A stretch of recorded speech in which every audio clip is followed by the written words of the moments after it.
Welcome to Pappu's kitchen. நான் இன்னைக்கு பாப்பூஸ் கிச்சனில் பாண்டிச்சேரி ஃப்ரெஞ்ச் ஆம்லேட் செய்ய போகிறேன். இந்த ஃப்ரெஞ்ச் ஆம்லேட் எப்படி செய்கிறேங்கிறத பற்றி நாம் இப்போ பார்க்கலாம். ஃப்ரெஞ்ச் ஆம்லேட்டுக்கு 1 டீஸ்பூன் பட்டர் சேர்த்துக்கிறேன்.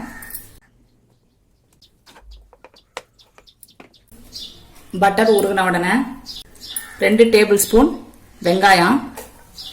வெங்காயத்தை லைட்டாக வதக்கி விட்டுறலாம். வெங்காயம் பாதி அளவு வதங்கின உடனே குடமிளகாய், 1 மீடியம் சைஸ் தக்காளி, 2 பச்சை மிளகாய் காரத்துக்காக சேர்த்து நல்லா வதக்கி விட்டுறலாம். இப்போ இதுக்கு தேவையான அளவு உப்பு சேர்த்துக்கலாம். உப்பு கூட 1/4 டீஸ்பூன் மிளகுத்தூள் சேர்த்து நல்லா வதக்கி எடுத்துக்கலாம். ஒரு 3 நிமிஷம் மட்டும் வதக்கி விட்டா போதும். இதோட அடுப்பை ஆஃப் பண்ணிக்கலாம். ஆம்லேட் செய்ய 3 முட்டை எடுத்து வச்சிருக்கேன்.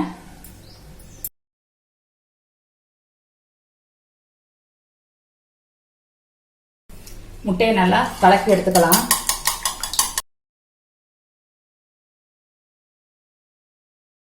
முட்டையை நல்லா கலக்கி எடுத்தாச்சு.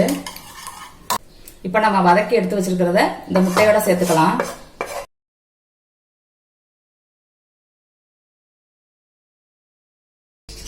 இப்போ இதை முட்டை கூட நல்லா மிக்ஸ் பண்ணி விட்டுறலாம். நல்லா மிக்ஸ் பண்ணி விட்டாச்சு. இப்போ உப்பு செக் பண்ணிக்கிறங்க. உப்பு பத்தலைன்னா சேர்த்துக்கிறங்க. சேர்த்து நல்லா மிக்ஸ் பண்ணி விட்டுக்கலாம்.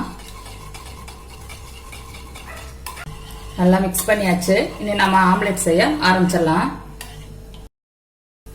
திரும்ப அதே பேன்ல 1 டீஸ்பூன் பட்டர் சேர்த்துக்கிறேன்.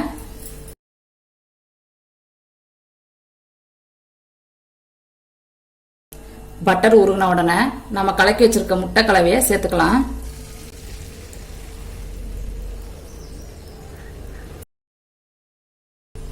இப்போ அடுப்பு லோ ஃப்ளேம்ல இருக்கட்டும். சீஸ் துருவி எடுத்து வச்சிருக்கேன். இந்த சீஸை நான் சேர்த்துக்கிறேன்.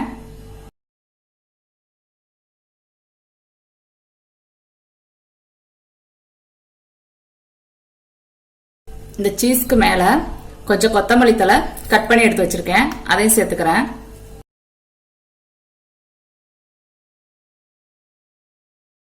அடுப்பை ஒரு 3 இருந்து 4 நிமிஷம் லோ ஃப்ளேம்ல வச்சு வேக வச்சு எடுத்துக்கலாம். 4 நிமிஷம் ஆச்சு. பாண்டிச்சேரி ஃப்ரெஞ்ச் ஆம்லேட் ரெடி ஆயிடுச்சு.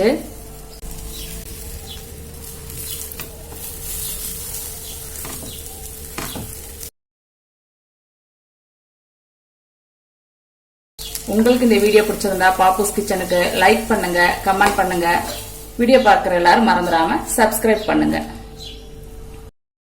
Eat healthy, think better.